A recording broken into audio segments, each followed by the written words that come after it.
14°C পশ্চিমী ঝঞ্ঝার কারণে ঊর্ধ্বমুখী তাপমাত্রা। আরো বিস্তারিতভাবে জানার চেষ্টা করি, প্রতিনিধি মফিজুল ইসলাম সরাসরি আমাদের সঙ্গে রয়েছেন। মফিজুল, আবহাওয়া দপ্তর আর ঠিক কি জানাচ্ছে?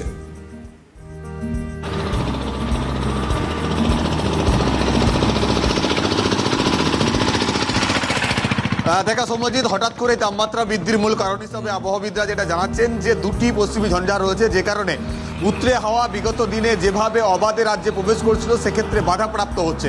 যেহেতু উত্তরে হাওয়া প্রবেশের ক্ষেত্রে বাধাপ্রাপ্ত হচ্ছে, তাই কিন্তু তাপমাত্রা ক্রমশ ঊর্ধ্বমুখী হচ্ছে। আজকে সর্বনিম্ন তাপমাত্রা আরও কিছুটা বেড়ে গিয়ে 14.2°C কাছে পৌঁছে গিয়েছে, যা স্বাভাবিকের থেকে মাত্র 0.3° কম।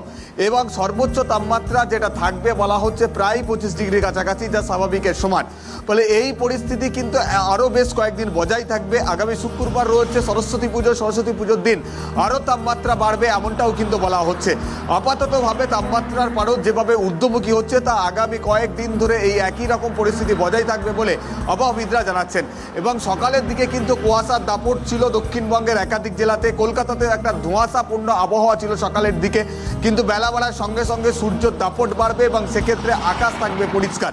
বৃষ্টিপাতের কোনো সম্ভাবনা নেই, এমনটাও কিন্তু পরিষ্কার আবহাওয়াবিদদের তরফ থেকে বলে দেওয়া হয়েছে। তবে সেই সঙ্গে উত্তরে হওয়ার যে দাপট বিগত দিনগুলোতে ছিল, সেটা কিন্তু না থাকার কারণেই তাপমাত্রা ক্রমশ ঊর্ধ্বমুখী হচ্ছে। এখন আবার অবস্থার পরিবর্তন হবে কিনা সেটা পরবর্তী সময়ে আলিপুর আবহাওয়া দপ্তরের পূর্বাভাস অনুযায়ী সেটা জানা যাবে। তবে আপাততভাবে তাপমাত্রা ঊর্ধ্বমুখী হচ্ছে।